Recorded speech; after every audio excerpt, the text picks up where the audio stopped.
Okay, so you're thinking about coming to the world's largest salt flat known as Uyuni. I definitely recommend it. This is why. Been staring at this for like the last 20 minutes. I've been here during the dry season, I've been here during the wet season.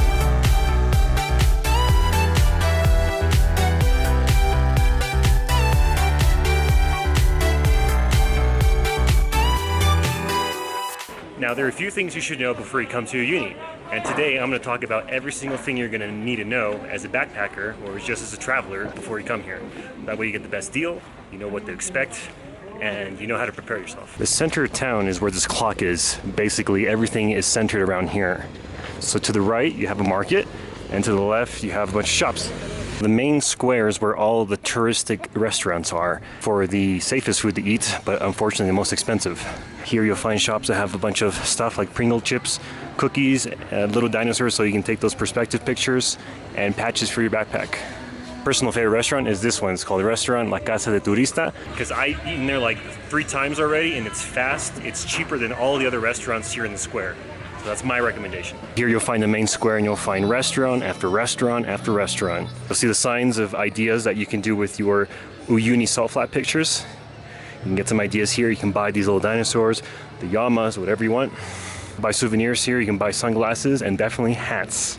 Now, don't make the mistake of going to the salt flat without having sunscreen on, because everybody here, all the tourists, you'll see them and they're all sunburned. So make sure you take sunscreen, and you can get the sunscreen at the pharmacy. So back on the square, there's actually hotels here. Leaving the square in the morning, there's a lady here that usually sells orange juice for 5 Bolivians, which is fantastic. There's another hostel here called the Hostel Bunker.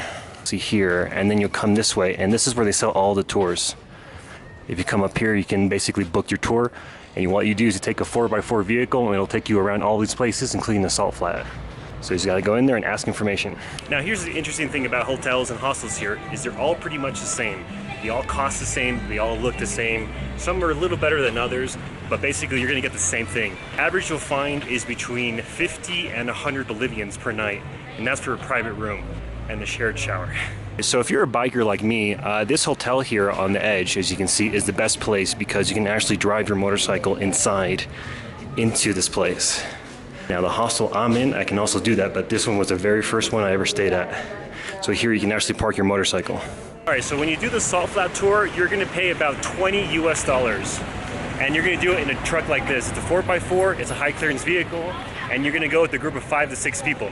I did this about 6 years ago. It was really awesome, and I definitely recommend it. Now, if you want to do the larger tours, like the 3-4 days Altiplano, you do the same thing. And then what they'll do is they'll put your backpack on the very top, they'll wrap it in some plastic. Make sure you have a covering over it because it gets very, very dusty. So here they put a giant tarp over your backpack so they try not to get too dirty.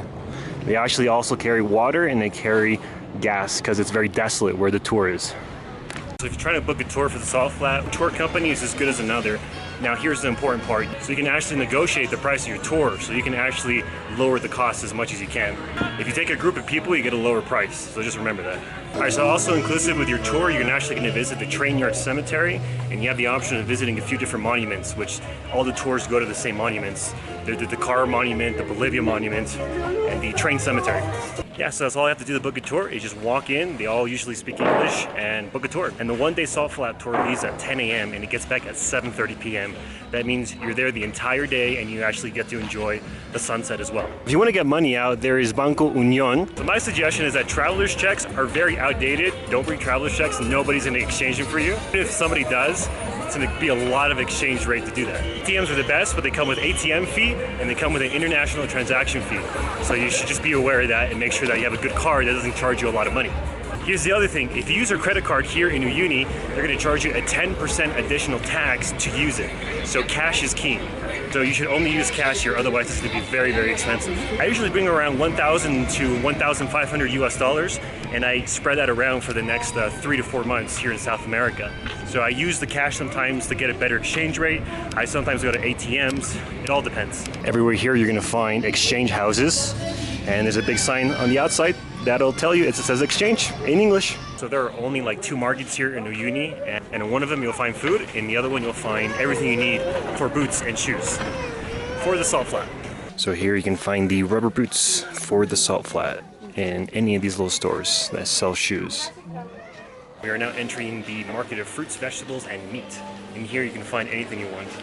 I've actually purchased bananas, apples, oranges, just to kind of keep me going. So here you can find everything you need for your day. You can find some flowers if you want. And if you're looking for animal legs and hooves, you got some. Anyway, you'll find a lot of interesting stuff in there. Now what I like to do is actually look at postcards, and it gives me ideas of pictures to take. So, idea for you. You should also be very careful when you cross the road because the cars do not stop. I would also stay away from the food that's been exposed to the environment. And definitely if you're a Westerner, stay away from the ice cream. And if you do get ice cream, make sure you get one that has wrapping over it, like this one. Otherwise you're gonna get sick. Here's another fun thing, is that you actually should buy your toilet paper because a lot of hostels don't have it. You'll have to buy it from them or on the street. The town of Uyuni is very, very small, so you will not get lost. It's very touristic too, so you're gonna find a lot of tourists here. Okay, the most important thing about coming to the world's largest salt flat is the following.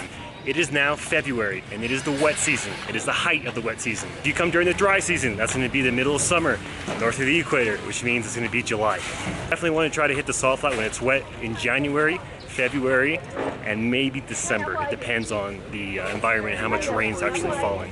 The other question you ask yourself, do you want it dry or do you want it wet?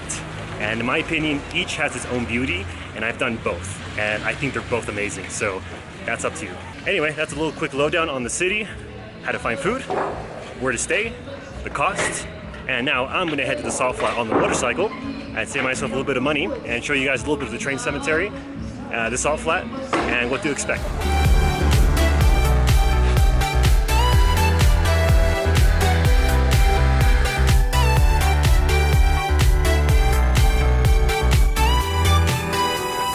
All right, this is the train yard cemetery, particularly where old trains go to die.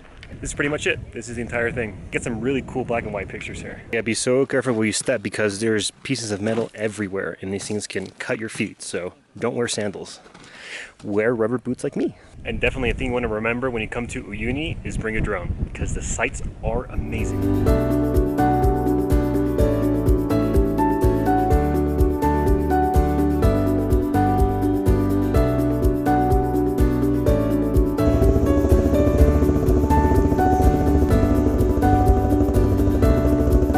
So as you can see, we have a bunch of 4x4s headed to the same location, and that's the center over there in that building. It's an actual hotel. It's called the Salt Hotel, and that's where everybody's going for lunch. A little cute monument over here.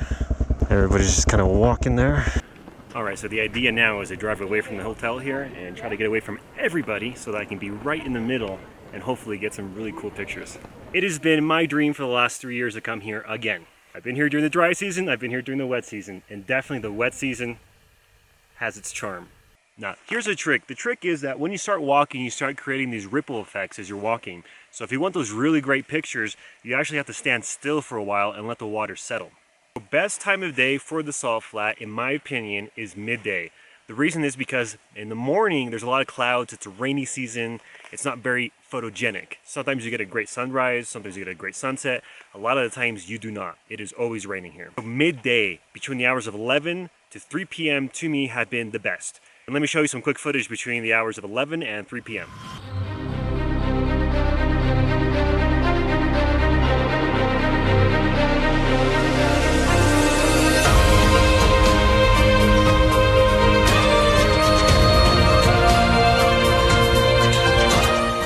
Now, if you're lucky, you'll get a nice sunset. The problem with that is that towards the end of the day, the wind starts coming in. So you're gonna get a lot of ripples in the water, so you're not gonna get that perfect mirror effect. Now, if you're in the middle of the salt flat like I am today, you will most likely get that perfectly calm, still water, even early morning, late afternoon. So you need to know that no matter what, you are going to get salty. So I would bring shorts, I would bring pants. In my case, I got these rubber boots in Uyuni for very cheap. So you're gonna get salty no matter what. Now, if you're lucky, you'll do a tour and they'll actually let you sit on top of the vehicle. I did that about 5 years ago and it was really cool. Guys, I totally forgot to end that video, so I'm ending it today. It's just 3 days later. Sorry. Anyway, I hope you enjoyed the video and you learned a lot about what it is to get to Uyuni, how to do it, cost, price, what to expect, things to do on the salt flat. So thanks for joining me. We'll see you next time.